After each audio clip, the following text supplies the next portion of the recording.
Hey YouTube, Shady Bill's Garage here, and we're going to show you an Interceptor 650, a GT 650 or Continental GT 650, and which one it may be better for you. We now have both. I have a Royal Enfield, a 2002 Royal Enfield Interceptor 650. Chris, say hi, Chris. Hi. What did you just buy? I bought the Continental GT 650. So another 2002 Continental GT 650. This bike has 200 miles on it. He just bought it 3 weeks ago. About 3 weeks ago. I just hit 4,000 miles on my 2002. This was a holdover. So what we're going to do is really show you the differences, tell you the similarities. I have to say, I think they ride completely different. Yeah. Like the minor changes make them feel like different bikes. And the real difference is going to be, obviously, as you can tell, Interceptor has regular handlebars on a standard triple clamp, while the the Continental GT has these clip-ons that do go above. So we're going to measure everything. We're going to measure how high this is off the ground, so you know what kind of difference you have in height. Also the foot pegs. The foot pegs are completely different on each bike.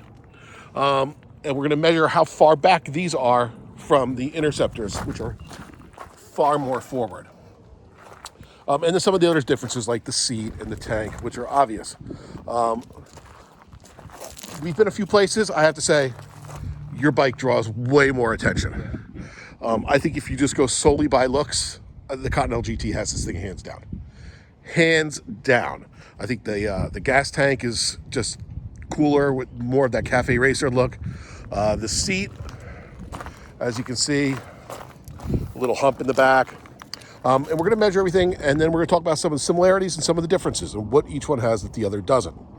All right, so let's start with, they're both 650cc or 647cc parallel twins.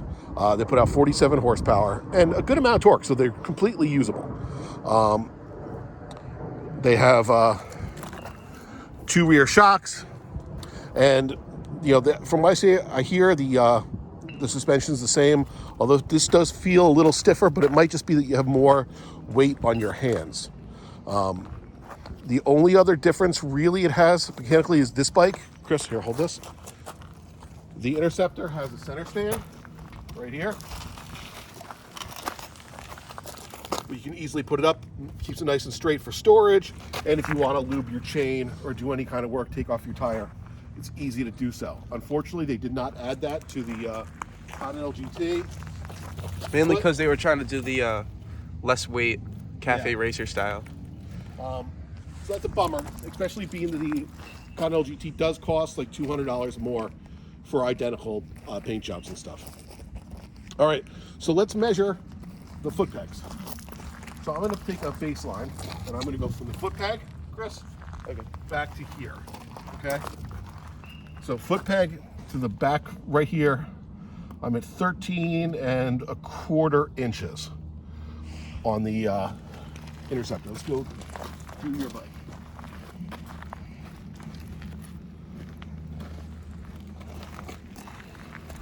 So foot peg to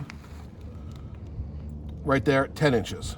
So you're looking at these foot pegs on the Continental GT are 3½ inches further back than they are on the Interceptor. All right, I actually kind of like the position of these. Everyone says those are more comfortable. I kind of like these. Now, the one thing you'll also notice, because the foot peg is back, if you look at the shifter here, the shifter is just bolted right to the engine, all right? There's no linkages. Where, Katie, if you go look on my bike over there, because the foot peg is farther forward, they've had to add all this linkage to the shifter, and I feel it just has a little bit more slop.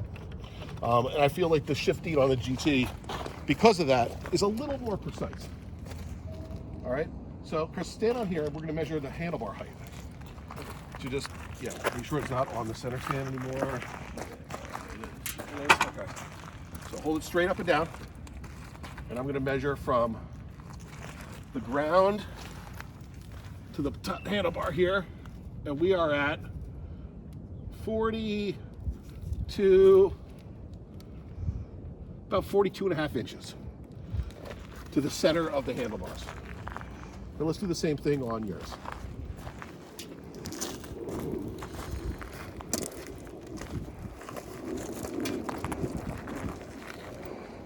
also a little down, but whoa.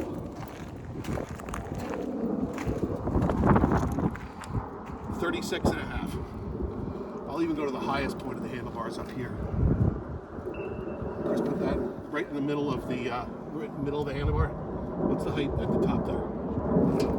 It is around 39. All right, so there's definitely an angle down. So 39 compared to 42.5 here. Dropping down to what was that, 37.5 I said? Yeah. 37.5, let's double check. Oh, 36.5. So legitimately these are 3.5, where your hands are, about 4 inches lower than on the Interceptor. So there's a couple things you can do. They do have handlebar risers that come out of here, and they raise the handlebars up about 2 inches. Or you can add an extension here, Katie. Or they sell a kit where you add an extension where these top bolts are, and then you take the clip here and move it on top, which would give you about another 2.5 inches of height. Yeah. So if you put these triple clamps on the top using the handlebar kit, I don't know how safe that is, but I can't imagine it's bad, would give you close to the handlebar height of the Interceptor. But you could also always just change to the Interceptor handlebars. But... Yeah, that's what people do too. They'll actually get the triple clamp here from the Interceptor and put regular handlebars on it. Yeah. If they get tired of this. So another thing we talk about is the other real difference you have on these is the seat. So if you look at this seat, it's just a lawn flat plank, and we'll go about halfway out where your butt is, and we'll do the width. Side to side is roughly 9.5 inches. And I personally find this seat to be a little more comfortable where your ass is. It's about an inch wider, 1.5 inches. You're about 10 inches, which isn't that much, but for me... I kind of scoot up more like right here. You scoot up right there? Yeah, because it makes it more comfortable. Yeah, well, that's where your crotch is, but your butt's back here. Oh, yeah. I think it's a more attractive seat. Now, these seats are completely interchangeable because this is the same frame. If you wanted to change the seat, Chris, take your key out and pop off that. Pop off one.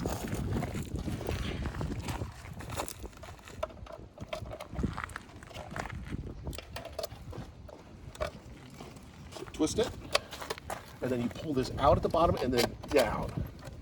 All right, to change the seat, all you have to do, pull this little lever, pop your seat off, Chris. Okay, here. Let's swap seats.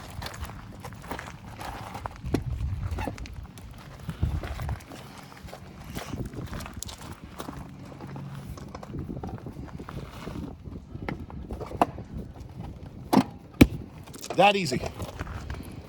And that fast, and you change your seats. So those things are interchangeable. And as you see how fast that took, there was no time at all, no tools, just a key. Yeah. Which is great for storage under your seats. The other thing that is a lost art on motorcycles, toolkit. Which the other day I was out for a ride with some friends on Harleys, and one of the guys broke down. Their bike has no tools.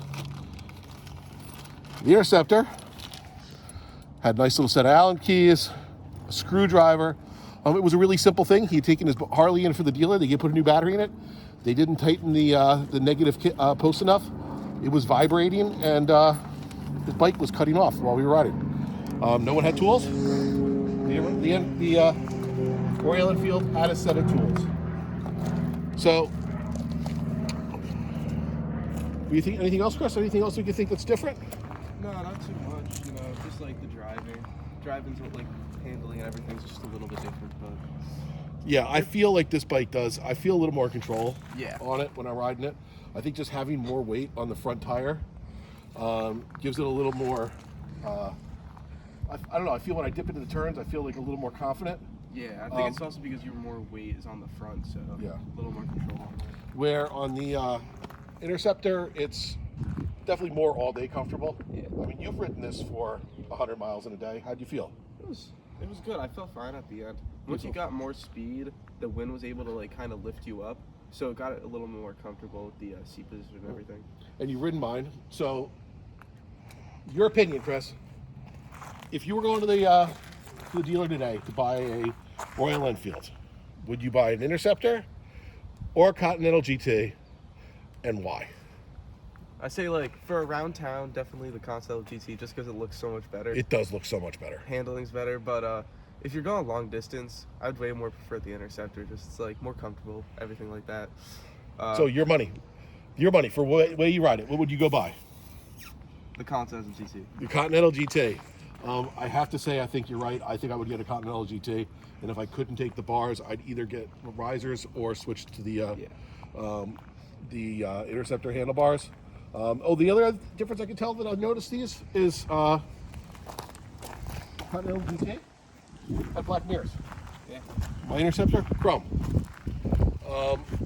I know it matters different. The different paint jobs will give you different things, and now in 2024 they have the black version, which they didn't have at the dealership yet when we were buying it, where you get mag wheels instead of these spoke wheels. Yeah, no, that's the only real difference I can think of. The tires are the same, and that's it. Any final thoughts? No, that's about it. That's about it. All right, thanks, YouTube. I appreciate it.